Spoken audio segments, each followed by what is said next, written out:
works with the teachers, students in the classroom. What do you see the result is? Well, I think the most important thing is bystander empathy development, like we've already talked about.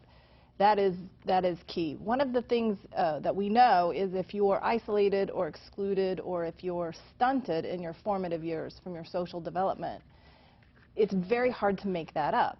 And there's a little bit of a disconnect between our schools and the world of work, in the sense that during your formative years, all you want to do is blend in. Keep your head down low and hope nobody notices you, really.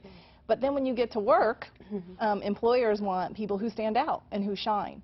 And so if you've been impacted through teasing, bullying, being excluded from your peer group, and those skills are stunted, it's really hard then to announce yourself in the world of work as kind of here to stay, for example. And I think that Superb really gives kids the power, because there's public speaking, there's role playing, there's all kinds of different exercises in Superb that allows kids to announce themselves. I'm here, I'm different, and you don't have to like me, but you have to respect me. Oh, definitely.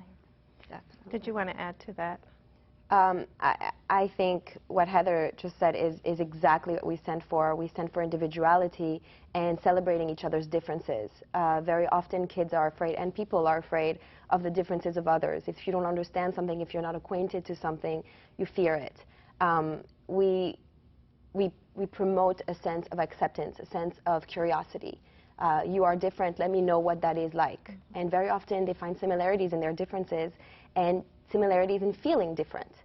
So it's... And that's all a part of the process, obviously, that you're taking them through in the program.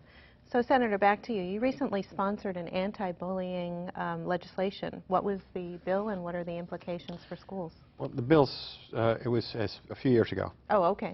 So I think we passed Well, that's recently. Yeah, I think it was 2006 or 2007, 2007 if I'm not mistaken. And it just, it mandated that schools have to have a bullying policy. The Broward County schools actually, from my understanding, went further than what the legislation demanded of them. I will say that one of the areas, though, where it doesn't really connect with Superb is when we think about bullying, we think about, I said, larger behaviors that tend to be up at the guidance counselor or principal's desk. A lot of what we try to do is beneath their desk. It's difficult to punish a child if another child's sitting alone at lunch, for example, and no child goes and sits with them.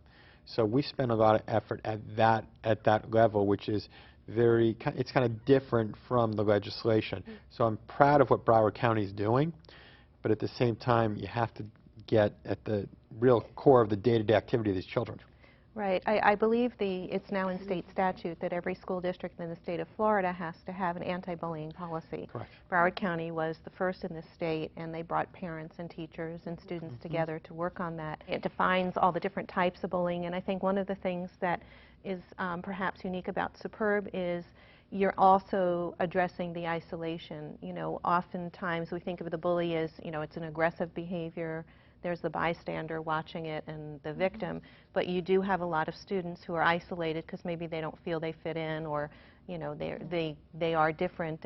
And Heather, I really like what you said about the school-to-work connection, that, you know, if we're not teaching our students and children how to work with other people, and, you know, and how to stand up for themselves and how to be noticed, then that will affect them throughout their life. So that's really important. Isabel, back to you. Yes. So the students at your school, how have they really benefited? Do you see a decrease in the day-to-day incidents? What we see is that after the interventions from Superb, many students have flourished. They have bloomed like really unbelievable. Students that were really quiet in the corner, they didn't have any friends, after they know that they are somebody important as well, they do stand out, and they do go on and find new friends, It's wonderful. It's a wonderful program. And there's definitely. probably a connection between those students feeling better about themselves, self-esteem, more acceptance, Definitely. and even some academic achievement, because maybe they're definitely. not as afraid to raise Yes. their hand in class Yes. and ask a question or Exactly. participate. So Exactly. there's got to be a There is connection a connection, there. definitely. There's What a do we want to connection. tell parents, Heather?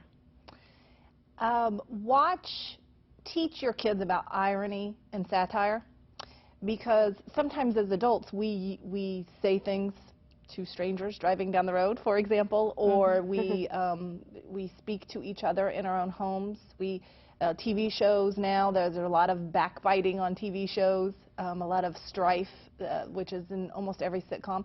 And so sometimes we use irony and satire as a way of humor. But when you're little, that connection doesn't always get made. And so when they go into the world, they use the same words you're using, but it comes out different. And even one step further, I heard a quote one time that said, if you're not modeling what you're teaching something else. So you could teach your students one thing, and if you behave in a different way, you're not teaching.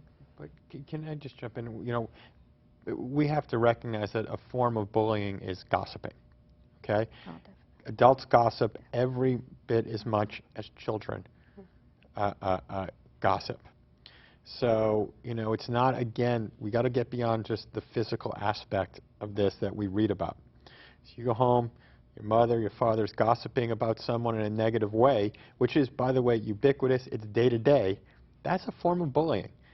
So when you talk about parents, they have to be aware of everything that they do. Talk bad about, you know, somebody, well, you're bullying. And certainly now with social media, you know, it's in Right, texting, right. it's so easy Yes. to proliferate that kind of information. So that's a really good point. Good. Well, unfortunately, we're out of time. I'd like to thank Florida State Senator Jeremy Ring, Aurelia Bickler, and Heather Bevin from Superb, as well as Isabel Garcia from Attucks Middle School, for helping us better understand the Superb program. When we come back, we'll be taking a closer look at what Broward schools are doing to put an end to bullying.